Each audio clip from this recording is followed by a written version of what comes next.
سدا بہار باغات ہیں جن میں وہ داخل ہوں گے، جن کے نیچے سے نہریں بہہ رہی ہوں گی، ان میں ان کے لیے جو کچھ وہ چاہیں گے میسر ہوگا۔ اس طرح اللہ پرہیزگاروں کو صلہ عطا فرماتا ہے، جن کی روحیں فرشتے اس حال میں قبض کرتے ہیں کہ وہ نیکی و طاعت کے باعث پاکیزہ و خوش و خرم ہوں۔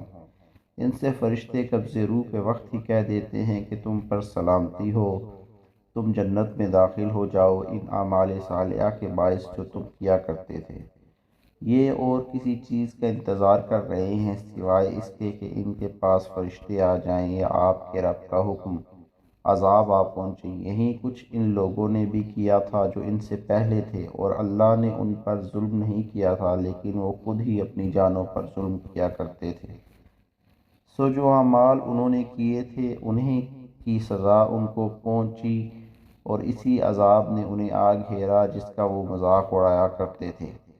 اور مشرک لوگ کہتے ہیں اگر اللہ چاہتا تو اب ہم اس کے سوا کسی بھی چیز کی پرستش نہ کرتے، نہ ہی ہم اور نہ ہی ہمارے باپ دادا، اور نہ ہی ہم اس کے حکم کے بغیر کسی چیز کو حرام قرار دیتے۔ یہی کچھ ان لوگوں نے بھی کیا تھا جو ان سے پہلے تھے۔ تو کیا رسولوں کے ذمہ اللہ کے پیغام اور احکام واضح طور پر پہنچا دینے کے علاوہ بھی کچھ تھا؟ بے شک ہم نے ہر امت میں ایک رسول بھیجا کہ لوگو تم اللہ کی عبادت کرو اور طاغوت یعنی شیطان اور بتوں کی اطاعت سے اجتناب کرو۔ تو ان میں بعض وہ ہوئے جنہیں اللہ نے ہدایت عطا فرما دی، اور ان میں بعض وہ ہوئے جن پر گمراہی ثابت ہوئی۔ سو تم لوگ زمین میں سیر و سیاحت کرو اور دیکھو کہ جھٹلانے والوں کا کیا انجام ہوا۔ اگر آپ ان کی ہدایت پر آ جانے کی شدید طلب رکھتے ہیں تو آپ اپنی طبیعت مطہرہ پر اس قدر بوجھ نہ لائیں۔ بے شک اللہ جسے گمراہ ٹھہرا دیتا ہے اسے ہدایت نہیں فرماتا، اور ان کے لیے کوئی مددگار نہیں ہوتا۔ اور یہ لوگ بڑی شد و مت سے اللہ کی قسمیں کھاتے ہیں کہ جو مر جائے اللہ اسے دوبارہ نہیں اٹھائے گا۔ کیوں نہیں؟ اس کے ذمہ کرم پر سچا وعدہ ہے، لیکن اکثر لوگ نہیں جانتے۔ مردوں کو اٹھایا جانا اس لیے ہے تاکہ ان کے لیے وہ حق بات واضح کر دے جس میں وہ لوگ اختلاف کرتے ہیں، اور یہ کہ کافر لوگ جان لیں کہ حقیقت میں وہی جھوٹے ہیں۔ ہمارا فرمان تو کسی چیز کے لیے صرف اسی قدر ہوتا ہے کہ جب ہم اس کو وجود میں لانے کا ارادہ کرتے ہیں تو ہم اسے فرماتے ہیں ہو جا، بس وہ ہو جاتی ہے۔ اور جنہوں نے اللہ کی راہ میں ہجرت کی اس کے بعد ان پر طرح طرح کے ظلم توڑے گئے تو ہم ضرور انہیں دنیا ہی میں بہتر ٹھکانہ دیں گے، اور آخرت کا اجر تو یقیناً بہت بڑا ہے۔ کاش وہ اس راز کو جانتے ہوتے۔ جن لوگوں نے صبر کیا اور اپنے رب پر توکل کیے رکھتے ہیں، اور ہم نے آپ سے پہلے بھی مردوں ہی کو رسول بنا کر بھیجا جن کی طرف ہم وحی بھیجتے تھے۔ سو تم اہل ذکر سے پوچھ لیا کرو اگر تمہیں خود کچھ معلوم نہ ہو۔ انہیں بھی واضح دلائل اور کتابوں کے ساتھ بھیجا تھا۔ اور اے نبی مکرم، ہم نے آپ کی طرف ذکر عظیم قرآن نازل فرمایا ہے تاکہ آپ لوگوں کے لیے وہ پیغام اور احکام خوب واضح کر دیں جو ان کی طرف اتارے گئے ہیں، اور تاکہ وہ غور و فکر کریں۔ کیا وہ برے مکر و فریب کرنے والے لوگ اس بات سے بے خوف ہو گئے ہیں کہ اللہ انہیں زمین میں دھسا دے یا کسی ایسی جگہ پر ان پر عذاب بھیج دے جس کا انہیں کوئی خیال بھی نہ ہو، یا ان کی نقل و حرکت، سفر اور شغل تجارت کے دوران ہی انہیں پکڑ لے سو وہ اللہ کو عاجز نہیں کر سکتے، یا انہیں ان کے خلاف خوف زدہ ہونے پر پکڑ لے تو بے شک تمہارا رب بڑا شفیق نہایت مہربان ہے۔ کیا انہوں نے ان سایہ دار چیزوں کی طرف نہیں دیکھا جو اللہ نے پیدا فرمائی ہیں کہ ان کے سائے دائیں اور بائیں اطراف سے اللہ کے لیے سجدے کرتے ہوئے پھرتے رہتے ہیں، اور در حقیقت طاعت و عاجزی کا اظہار کرتے ہیں۔ اور جو کچھ آسمانوں میں اور جو کچھ زمین میں ہے جملہ جاندار اور فرشتے اللہ ہی کو سجدہ کرتے ہیں، اور وہ ذرا بھی غرور و تکبر نہیں کرتے، اور وہ اپنے رب سے جو ان کے اوپر ہے ڈرتے رہتے ہیں، اور جو حکم انہیں دیا جاتا ہے اسے بجا لاتے ہیں۔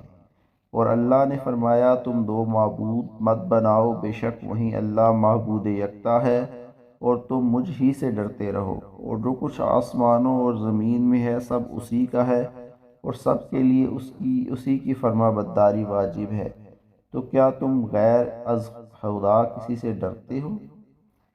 اور تمہیں جو نعمت بھی حاصل ہے سو وہ اللہ ہی کی جانب سے ہے، پھر جب تمہیں تکلیف پہنچتی ہے تو تم اسی کے آگے گریہ وزاری کرتے ہو، پھر جب اللہ اسی تکلیف کو تم سے دور فرما دیتا ہے تو تم میں سے ایک گروہ اس وقت اپنے رب سے شرک کرنے لگتا ہے۔ یہ کفر و شرک اس لیے تاکہ وہ ان نعمتوں کی ناشکری کریں جو ہم نے انہیں عطا کر رکھی ہیں۔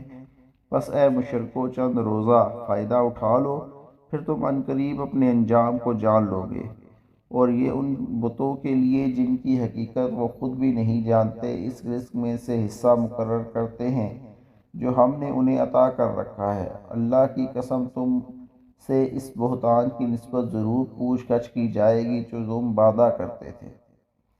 تم وعدہ کرتے ہو، اور یہ کفار و مشرکین اللہ کے لیے بیٹیاں مقرر کرتے ہیں، وہ اس سے پاک ہے، وہ اپنے لیے وہ کچھ یعنی بیٹے جن کی وہ خواہش کرتے ہیں،